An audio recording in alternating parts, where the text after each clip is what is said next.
Okay, before we move on and talk in detail about the bandpass filters and other parts of the transmitter of the Mythbuster transceiver, I thought it'd be good to just sort of stop and kind of review where we are in terms of the construction of this thing. I've developed a little block diagram along the bottom of the screen that you could see, and the actual transmitter is up above it, and I'll just go through and describe it. It is a very simple single conversion Ssb transmitter using bidirectional circuits. Right today, I'm just going to talk about the transmit circuit, so we'll keep it simple. And I'll just go through the stages that we have so far and show you what's going on with it. In the next video, I'll talk in a little bit more detail about the bandpass filters, which are the kind of almost the last thing that I've built here recently. But let's take it from the beginning. Over here, we start with a microphone, probably my beloved D104. And that goes to a little 2N3904 mic amp. That's on this board here, and I've kept it deliberately close to the microphone jack right there.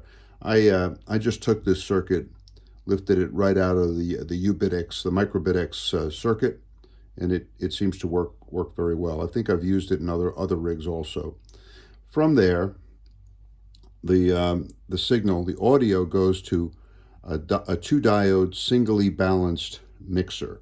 That's right in here. You could see the 2 diodes, the tri-filler transformer that was given to me by Farhan, and a little I think 150 ohm pot to get some balance at the end. So you have the audio, and then you have the carrier oscillator, and that is this crystal right here. This another coil given to me by Farhan, and a little variable cap there. It's kind of a VXO arrangement.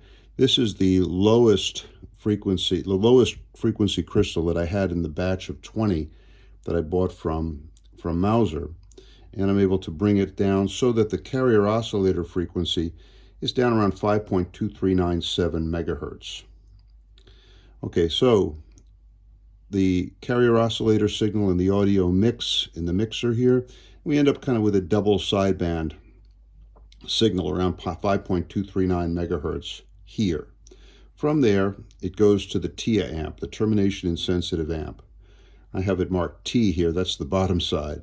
So on transmit, the green lights, the transmit, the green wires will be powered, and the bottom portion of these TIAs will be working. So the transmitter, the signals goes through TIA amp number 1, which I currently have set at about 23 dB gain.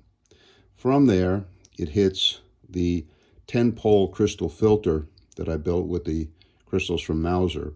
I have a little matching transformer here to match the impedance of the filter to 50 ohms, actually to make it look like 50 ohms, because this impedance is higher. So these are kind of matching transformers at either end, which is very important for filter shape.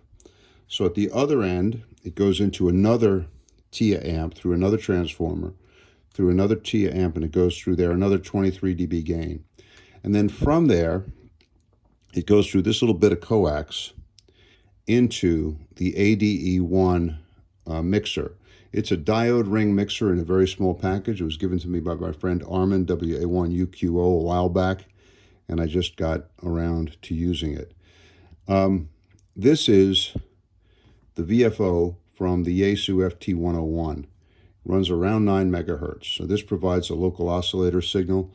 I have a little amplifier here that brings it up to the required 7 dBm for input to the ADE1. And then from the you have the ADE1 mixing with the 5 point, now an upper sideband signal, because this is below the passband. So we have an upper sideband signal coming through here at 5.2397 megahertz. It mixes here, and it produces some indifference frequencies that'll get us either on 75 or 20, 75 meters or 20 meters, depending on which of the two bandpass filters we get. I have a little relay on the bandpass filters that from the band switch here will activate one band or the other. And then that's pretty much where my construction on the transmitter has stopped.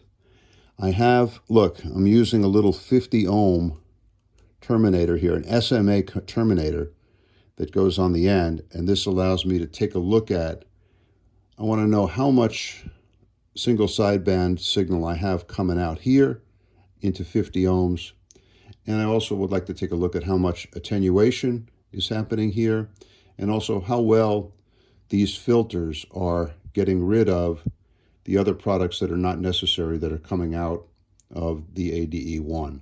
I think in the next video, I'll show you a bit of that. I think that's really kind of interesting. But anyway, that's where we stand with the Mythbuster today. Stand by for another video that'll focus more on these bandpass filters, which I know a lot of you guys are interested in. 7-3.